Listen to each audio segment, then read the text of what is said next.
Tingnan nyo pa itong balita na to tungkol kay Libiste, ah. Oh. Hinay-hinay lang. Ito ang payo ni Senador Panfilo Lacson kay Batangas 1st District Representative Leandro Legarda Leviste. Oh. Ayon kay Senator Ping, Tingnan nyo yung approach, ah. Pagka sa kay Romualdez, ingat na ingat sila. Pero dito, pinayuhan niya pa na hinay-hinay lang. Wag araw-araw ang pamidya. Nako, inggit.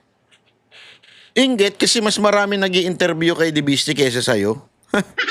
mismong ang ina ng neophyte congressman na si Senator Loren Legarda ang lumapit sa kanya para hilingin na mabigyan ito ng advice kasunod ng mga natatanggap nitong pambabatikos dahil sa paghahayag ng nilalaman ng Cabral Files. Gayun din ang umano'y 2 million pesos na bonus ng mga kongresista. Huwag yung bara-bara. At sabi ko na rin kay Senator Loren na parang i-telegraph niya ng konti. Huwag yung araw-araw nasa TV siya. Wag araw-araw. Wag bara-bara. Nadadaig ako eh. Gago! Alam mo, kaya ka nalang natatawag ni Aiming Butterfly. Political butterfly. Alam mo, mga kababayan, alam mo yan ng mga senador. Alam mo yan sa Senado na itong si Lacson, paro-paro to. Alam mo yung paro-paro? Hindi yung playboy na paro-paro sa Japan na. Iba yun. Iba tawag kasi sa mga playboy na hapon paro-paro eh. Di ba? Palipat-lipat. Ito, hindi mo pwedeng tawagin tong playboy. Baka paro-paro ito eh. Palipat-lipat ito. Pag iba nakaupo, nung panahon ni Duterte, sumisip-sip din to nun eh. Silang dalawa ni Soto eh. Bagay sila, kaya sila nagkakasundo eh. Pareho silang paro-paro eh. Ngayon, eto naman sip-sip kay Marcos. Kung sino'y nakaupo, sumisip-sip yung mga yan. At yan ang kanilang, kung meron mang imahe, masasabi natin, itong dalawang ito, si Soto tsaka to si Lacson, yan. Yung pagiging paru-paro pagkading sa political affiliation. Lagi ho silang ganyan. Sanay na mga tao dyan eh. Sanay na yung Senado dyan eh. Kaya dito, ewan ko iba talaga eh. Nakatakda rin naman silang magkita ni Congressman Leviste bagamat wala pang katiyakan sa ngayon kung kailan. Ayun, may plano pa lang daw. Lahat na lang ng plano ni Lacson sinasabi niya, no? Alam mo, kung si Lito Lapid, kulang siya daldal. Ito si Lacson, nasosobrahan na. Oh. Di ba? Kung si Lito Lapid, hindi nagsasalita, hindi mo maaninag, hindi nga natin alam kung senador pa siya. Hindi natin alam kung humihinga pa. Hindi, humihinga naman. Ikaw naman, Banat Boy. Gago! Hindi, alam mo, magtataka ka talaga eh. Magtataka ka kung bakit ganito tong si Lacson. Yung karakas niya. Hindi ko talaga magets. Di ba? May iba siyang may iba siyang estilo ng pagdating sa sa politika. Yung alam mo yung magpapa-excite, tas biglang kakabig. Napakailang beses niya nang ginawa yan. Yung kunwari may sasabihin siya na maganda, pasabog, para ikaw, nag-aabang ka naman. Tapos pagdating ng Blue Ribbon na hearing, wala naman. Di ba meron pa siya sinabi no na meron tayong surprise witness. Na sabi nga nung iba na baka daw si Zaldico yun. Kaya lang, during that time, naglabas ng video si Zaldico.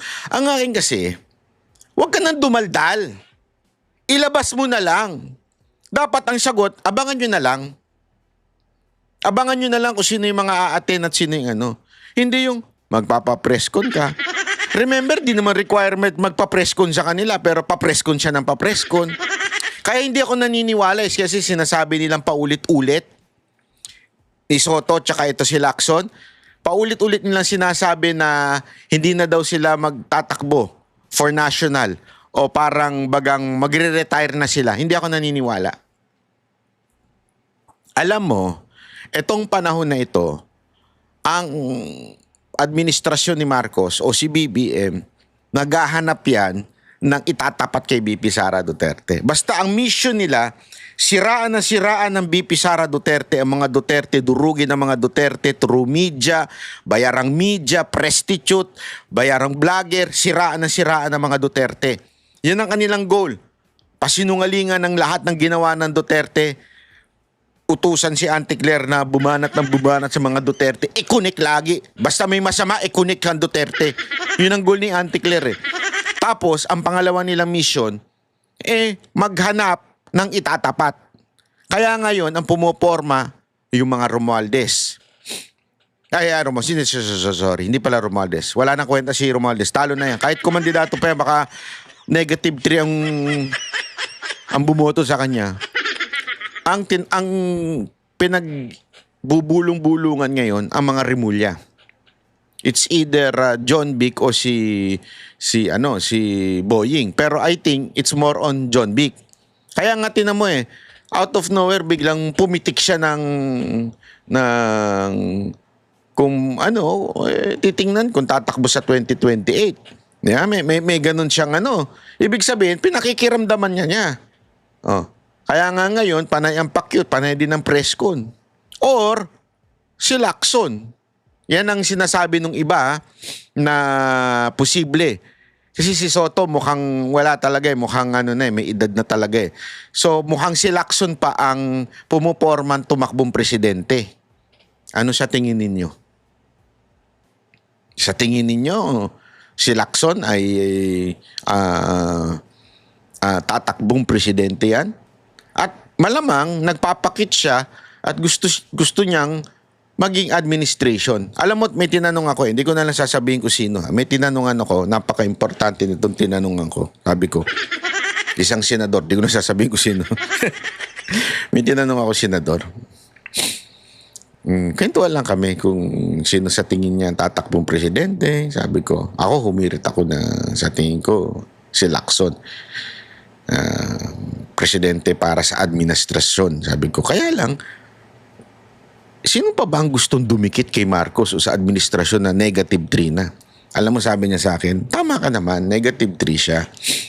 Pero tandaan mo, merong, kasi minus yun di ba? Minus yun Meron pa rin 20+% na hindi ganun kagalit kay Marcos. Tapos, yung daw makinarya na gagamitin ni Marcos. Plus, yung pera. Naku po, limpak-limpak na salapian. Plus, remember, nandyan si Comelec chairman. Gago! Oh, ito talaga from a real reliable source. So, ibig sabihin, yes, napakataas ni BP Sara Duterte, pero they can manipulate things. Sabi pa nga, matagal pa ang 2028. Diba? Kasi ito, what if yung plano nila kay BP Sara Duterte matupad? Diba? Ano yun? Ipakulong. Or i-guilty ng Sandigan Bayan through ombudsman. Tandaan ninyo, si Rimulya was placed, si Boying Rimulya was placed from the theory of Bendalo. Tandaan niyo yan. Kasi kung babalikan yung kasaysayan ni Marcos Sr., sabi nga nila, si Marcos Sr., yan ang ginawa niya nun. Nagpalit siya ng mga judge, inappoint niya yung mga judge niya. Tandaan niyo, kaya nga nagkaroon ng martial law So gawain talaga nila yan. Gawain ng pamilya niya na baguhin. And sabi pa nga nitong kausap kong senador, don't ever forget, BBM, even if he looks stupid, natuto na yan sa kasaysayan. Ibig sabihin, yung mga mistakes na commit ng kanyang tatay, that leads yung pagbagsak, binago na ni BBM. Inayos na ni BBM yung mga mistakes na yun. Ibig sabihin, hindi niya nagagawin yun, hindi niya nauulitin yun. So isa sa mga ways na ginawa ni BBM ay walang iba kung hindi si Ombudsman. Bakit? Ganito kasi yan. Tandaan ninyo, pag yan sila Marcos na wala na sa pwesto, kakasuhan yan through the courts at pwede rin niyang kasuhan sa Ombudsman. Bakit? Kahit wala na siya, hindi siya presidente, yung mga tao niya, kahit hindi na sila mga opisyal, kasi yung time na na-commit yung crime, kuwari merong accusation sa kanila, ay nung time na opisyal sila. So kung sino man yung kakasuhan sa administrasyon ni Marcos, sa Ombudsman, pwedeng ma-dismiss yun, pwedeng mapawalang sala. That's why ipinosisyon si Boying diyan sa Ombudsman para protektado sila for the longest time. Nagigets ninyo? Ganun ang eksena. Kaya nga alam nyo mga kababayan, dapat bantayan ito dahil itong nangyayaring ito, yung galaw na ni Marcos ay hindi yan galaw ng tandaan ninyo, feeling tatanga-tanga lang yan. Pero natuto na yan sa kasaysayan. Kaya nga ang bilis niyang pabagsakin ng mga kalaban eh. Di ba? Ultimong mga dati, sino ba lumaban sa kanya? Simbahan. Sino ba lumaban sa mga Marcos? Media. Ay ngayon, anong katumbas nun? Social media. Kaya kita ninyo, di ba? Talagang lumarga ang bayad sa mga vlogger para lang proteksyonan sila. Yung mga patay gutom na vlogger. Yeah? Kaya nga alam nyo, nakakatakot dahil hindi natin alam. Baka mamaya, bago matapos ang 2028, biglang hatulan si VP Sara Duterte na, sabihin, ma-ombudsman siya at matanggal bilang Vice President. We do not know. Baka gawin nila yan para hindi na siya makatakbo. Sino ngayon ang pepwesto? Yan. Sino ngayon ang magiging kalaban o magiging kalaban ng mga Pinklawan o ni Ontiveros, di ba? Ngayon, naghahanap na sila. So, diyan pumapasok etong sila Remulla. Kami ang boses ng masa, hindi natatakot. Katotohanan lang, di kami nalulunod. Walang bahid ng sismis, lahat ay totoo. Kahit sino ka pa, pag mali ka babanatan ka. Walang pinipili kulay, wala kaming kinikilingan.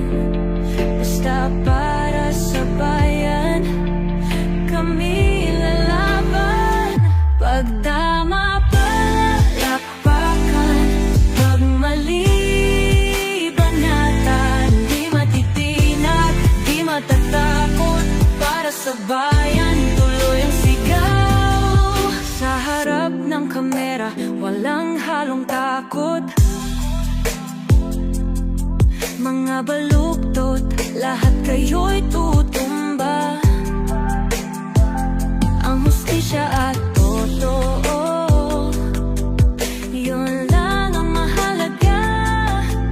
Kahit